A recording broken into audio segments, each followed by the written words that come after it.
Assalamualaikum warahmatullahi wabarakatuh. Perkenalkan, nama saya Leo Gading Astrada dengan NIM 242520120. Di sini saya akan menceritakan pengalaman saya mengenai kemudahan akses informasi tentang EKTP. Pengalaman pribadi saya pada saat saya mengurus perekaman dan percetakan EKTP di kantor Dukcapil Kabupaten Purworejo. Saya mencari informasi melalui website resmi Dukcapil dan media sosial. Informasi seperti persyaratan dokumen dan jam operasional sangat membantu. Kendalanya informasi yang tersedia kadang tidak diperbarui. Misalnya di website tercantum datang ke kantor Dukcapil menyebutkan bahwa mereka buka hari Sabtu atau Minggu, ternyata sudah tidak berlaku. Solusi teknologi.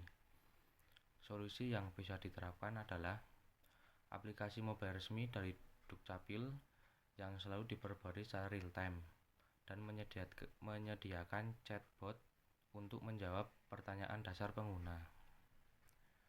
Selanjutnya, layanan prima, efektif, efisien, dan cepat. Contoh layanannya, ketika layanan pencetakan ulang EKTP karena hilang,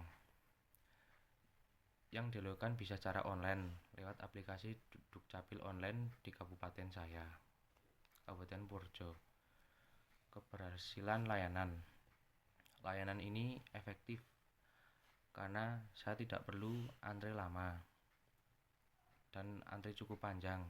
Cukup unggah dokumen dan ambil KTP yang sudah jadi di hari yang ditentukan. Peran dan sistem digital. Sistem digital dapat mempercepat layanan dengan mengurangi interaksi tatap muka, menyediakan pelacakan status, dan mempercepat proses validasi data. Paperless dan ramah lingkungan. Pengalaman saya pada saat proses pengajuan EKTP sekarang tidak lagi memerlukan banyak dokumen fisik karena semua diunggah secara digital. Solusi digital. Penggunaan sistem tanda tangan digital dan penyimpanan cloud bisa semakin mengurangi penggunaan kertas. SDM dengan background kompetensi TIK. Pengalaman saya pernah dilayani petugas yang sangat memahami sistem sehingga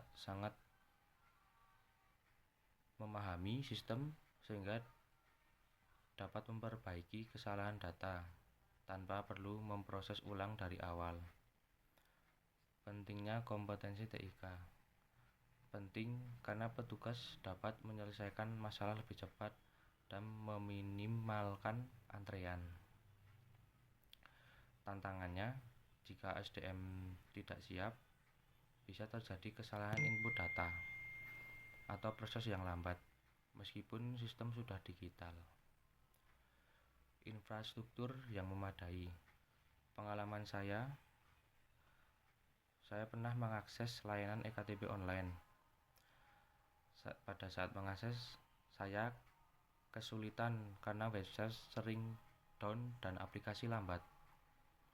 Infrastruktur dasar. Jaringan internet stabil, server dengan kapasitas memadai, dan perangkat komputer yang cepat sangat penting. Dampak jika tidak memadai.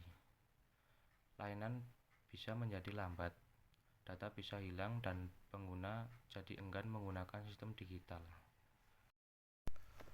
Selanjutnya, dukungan suprastruktur dari pemerintah. Yang pertama, Peraturan Presiden Perpres Nomor 96 Tahun 2018 tentang persyaratan dan tata cara pendaftaran penduduk dan pencatatan sipil. Perpres ini mengatur secara rinci mengenai prosedur pendaftaran penduduk termasuk penerbitan EKTP yang berbasis sistem digital dan terintegrasi secara nasional. Yang kedua, Undang-Undang Nomor 24 Tahun 2013 tentang perubahan atas Undang-Undang Nomor 23 Tahun 2006 tentang Administrasi Kependudukan (UU). Ini menguat dasar hukum pemanfaatan teknologi informasi untuk mendukung administrasi kependudukan, termasuk implementasi EKTP yang menggunakan chip elektronik berisi data biometrik, sidik jari, iris mata, dan tanda tangan digital. Yang ketiga, Peraturan Menteri Dalam Negeri Permendagri Nomor 102 Tahun 2019 tentang pemberian hak akses dan pemanfaatan data kependudukan. Permendagri ini mendukung sistem digital dalam pelayanan publik dengan memungkinkan instansi pemerintah dan swasta untuk mengakses data kependudukan secara digital, termasuk data dari EKTP untuk keperluan pelayanan publik yang lebih efisien. Kebijakan-kebijakan ini menunjukkan bahwa pemerintah secara aktif mendorong pemanfaatan teknologi digital dalam pelayanan publik demi efisiensi, akurasi data, dan kemudahan akses bagi masyarakat. Sekiranya itu saja dari pengalaman saya. Saya pamit undur diri. Assalamualaikum warahmatullahi wabarakatuh.